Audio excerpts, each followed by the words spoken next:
Olá, alunos do primeiro ano do ensino médio, sejam bem-vindos a mais uma aula interdisciplinar da área de Ciências da Natureza. Vamos começar agradecendo a presença do Hermes, que nos acompanha aqui nessa aula. Bom, eu sou a professora Isabela e nesta aula nós vamos falar um pouco de macromoléculas. E o componente curricular é a biologia e estou junto aqui com um convidado muito especial, que é o professor nutricionista e educador físico, Leonardo Bosco. Seja bem-vindo. Obrigado, Isabela.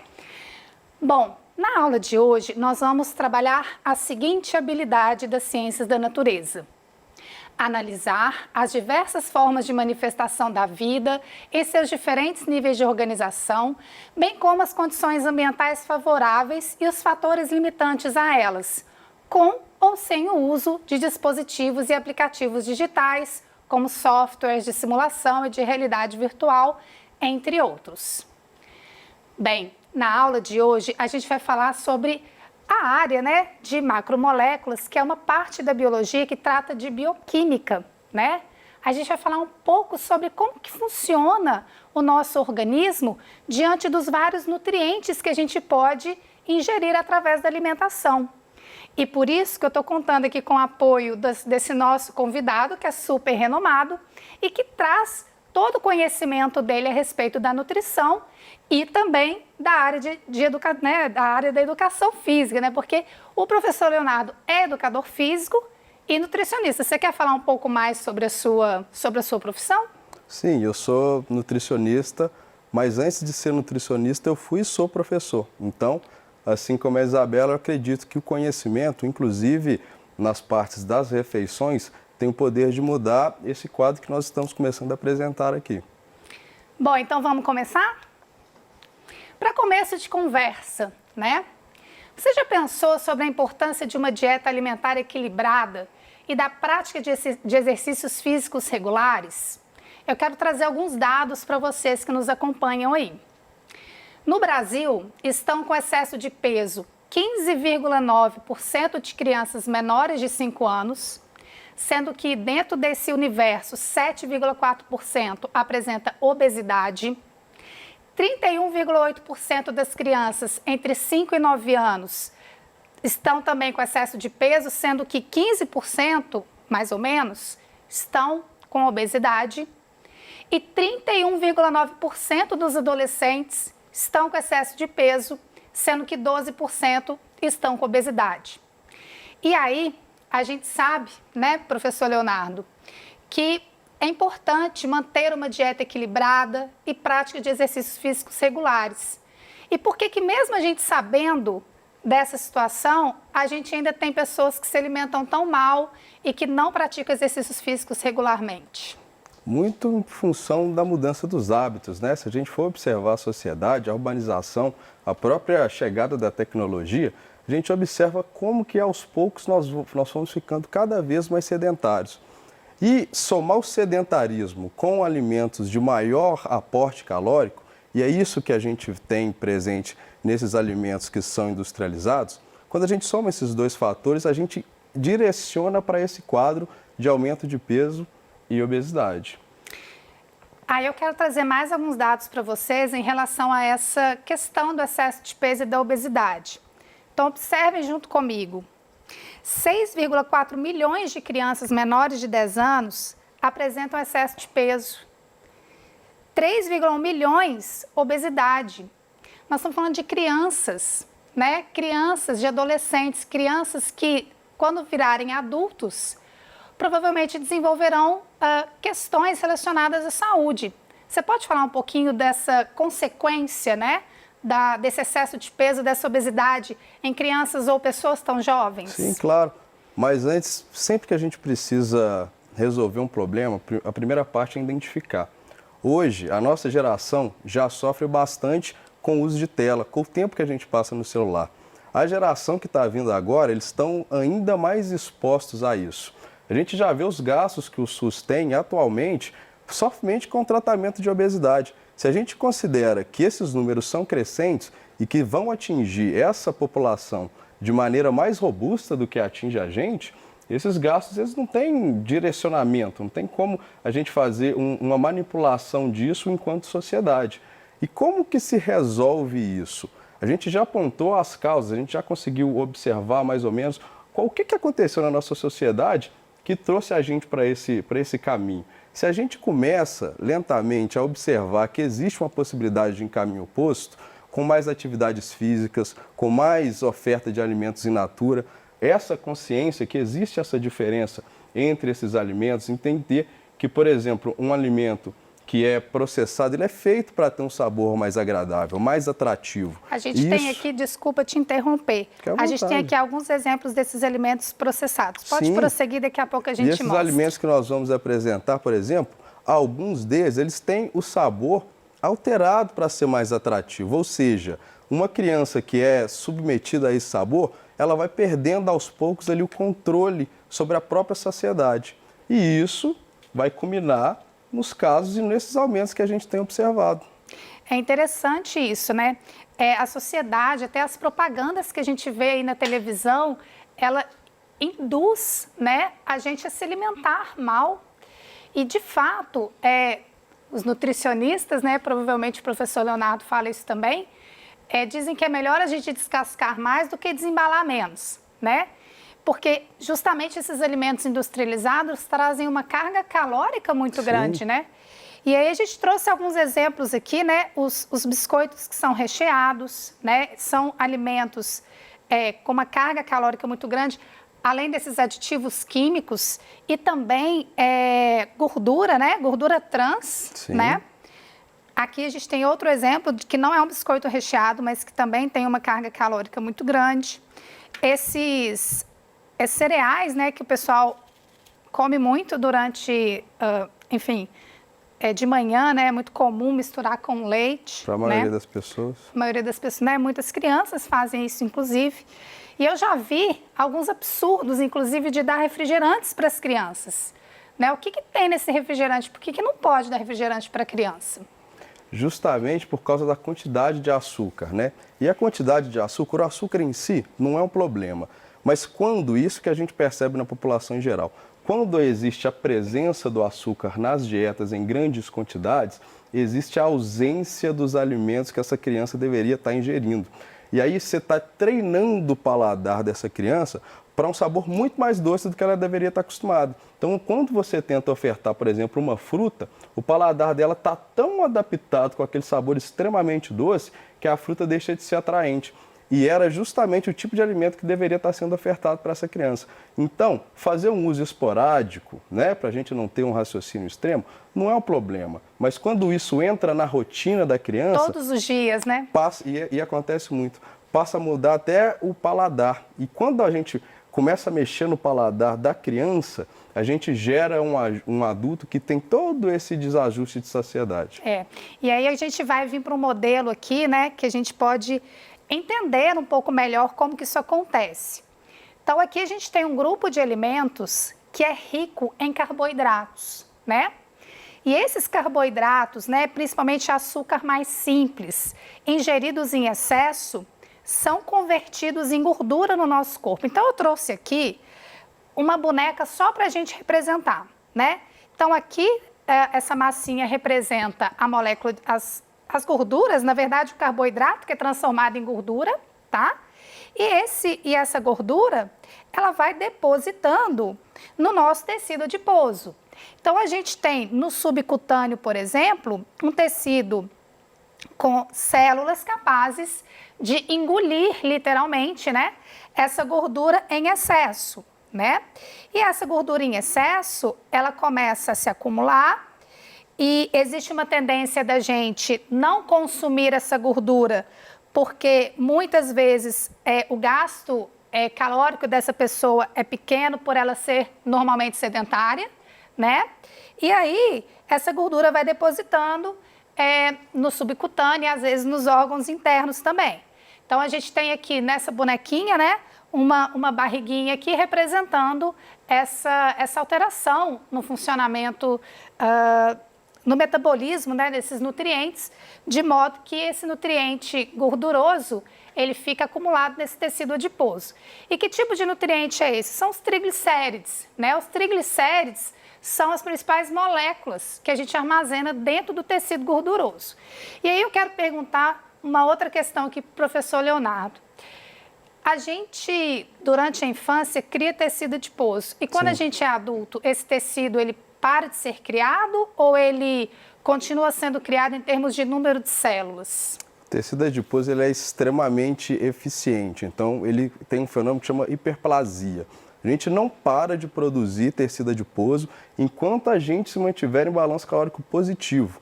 O adipócito, que é a célula de gordura, ele tem um tamanho limite. E quando ele alcança esse tamanho limite, ele consegue se replicar. E mesmo que você faça ali, passe por um processo de emagrecimento, você ainda assim tem os mesmos adipócitos que você tinha. A mesma quantidade de células. A mesma quantidade, porém em tamanhos reduzidos. Por isso que o emagrecimento, a gente tem que sempre pensar não só em como ele vai ser feito, mas também em como ele vai ser mantido. Uma pessoa que teve sobrepeso ou obesidade uma vez na vida, ela deve vigiar o peso através de atividade física, através do consumo calórico, para o resto da vida. Interessante isso. Eu quero até mostrar aqui no nosso quadro um pouco sobre isso que nós estamos comentando, né? Então, imaginem uma pessoa e os seus adipócitos, né? 4 adipócitos, vou colocar aqui bem esquematicamente, eles podem ocupar esse volume se eles tiverem uma determinada quantidade de gordura lá dentro, né? Ou eles podem ocupar um volume menor. Mas vejam, é a mesma quantidade de células, né? Então aqui existe um excesso desse nutriente, desse triglicéride, geralmente resultante dessas dietas que são hipercalóricas, e aqui a mesma quantidade de células, mas com uma quantidade no interior delas menor de gordura, né, de triglicéride. Interessante, né, esse raciocínio, porque de fato as crianças que têm sobrepeso, que têm obesidade, elas podem facilmente serem obesas também na fase adulta por causa da criação desse tecido adiposo. Muito interessante isso. Bom, e aí eu tenho uma outra pergunta para o professor Leonardo, porque é o seguinte: estudos apontam que no Brasil a população obesa deve ser de aproximadamente de 55 milhões de pessoas. Isso corresponde a 33% do total da população até o início da próxima década. E aí minha questão, né, para o professor aqui é a seguinte: tem como a gente reverter esse quadro, essa previsão de obesidade, de números de obesos que a gente tem? Tem como a gente reverter pensando nesses jovens, né, que a gente tem hoje que estão assistindo essa aula, né? Porque esses jovens comporão essa população nesse futuro, né? Tem como a gente repensar nisso aí? Sim, Isabela, claro. Primeiro, através do conhecimento, que é o que a gente está propagando aqui. Quando a gente entende de um assunto, quando a gente começa, né, a saber o básico sobre as demandas que a gente precisa atender para chegar em determinado objetivo, tudo fica mais alcançável. E tudo que a gente for pensar em termos de obesidade, em termos de sobrepeso, em termos de perda de gordura, vão ser 2 caminhos.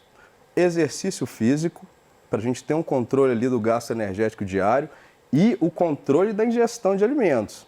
Muitas vezes a gente pensa, e isso é interessante de ser observado também, porque a gente está fazendo alguns apontamentos de alimentos, mas não é só a qualidade dos alimentos, né? A quantidade também fala muito. Então, você ter um déficit calórico, ou seja, comer menos do que o seu corpo gasta, é fundamental para o emagrecimento. Quando você associa essas 2 estratégias e se mantém dentro dessa associação, a gente vai com certeza começar a ter redução desses valores. É interessante, inclusive aqui a gente trouxe, né, alguns alimentos que são ricos em carboidratos, mas existem carboidratos de diferentes qualidades, né? Então aqui a gente tem biscoito recheado, aquele cereal que tem açúcar, né, que é açucarado. E aí a gente tem o famoso pão francês, que a maioria das pessoas come, né, em casa e tal, faz parte da nossa cultura. Sim. E a gente tem o pão integral, né? Pelo menos uma boa parte deles hoje é de fato 100% integral, porque antigamente nem era, né? Sim. Mas se eu, por exemplo, for à padaria e fizer uma opção entre esses alimentos, né? Enfim, eu tenho... o que eu posso pensar? Como é que eu posso fazer para escolher qual desses alimentos que eu vou incluir no meu café da manhã, por exemplo? Claro. Então, quando a gente observa, eu vou falar dos pães, que dentro dessa opção são os alimentos mais saudáveis, que vão conseguir encaixar melhor ali numa apresentação de uma dieta saudável. Qual que seria a diferença de um pão integral para um pão francês? A quantidade de fibras que tem nesse alimento. O pão integral, ele de fato, ele é mais interessante. Mas se a gente observa a rotina do brasileiro, a maioria de nós prefere o pão de sal, o famoso pão de sal. Mas é possível você ressignificar o consumo desse pão. A gente acabou de falar que o pão integral ele contém mais fibras do que um pão branco. Mas se você consome, em vez de colocar só manteiga, que geralmente é o que a gente costuma fazer, coloca ali uma proteína, talvez um ovo ou um frango, alguma coisa que faça parte da sua rotina, coloque um alface que contém fibras, um tomate, por exemplo, isso tem que ser pensado, lógico, dentro da sua rotina. Você ressignificou isso e acrescentou fibras, acrescentou proteína e não é só mais um pão, passa a ser uma refeição que faz sentido. Interessante isso, né? Inclusive, quando a gente olha para esse pão, a gente pensa imediatamente em carboidratos e o carboidrato que é principalmente o amido, que é uma excelente fonte de energia para o nosso organismo. A amido é um polissacarídeo, é uma molécula complexa que contém várias glicoses ligadinhas quimicamente uma na outra e quando passa pelo processo digestório, essas glicoses são disponibilizadas e absorvidas, caindo ali na corrente sanguínea. Agora, quando a gente inclui as fibras, por exemplo, né, essa absorção ela se torna mais lenta, porque há uma competição ali nesse processo digestório, então até o índice glicêmico ele fica mais controlado, né? E aí eu queria falar um pouco rapidamente sobre essa questão do índice glicêmico, para ligar um pouco com diabetes, que é uma das doenças epidêmicas, né? Não é uma doença infecciosa, mas é uma verdadeira epidemia no mundo por causa da má alimentação. Você pode falar rapidamente sobre diabetes? Claro.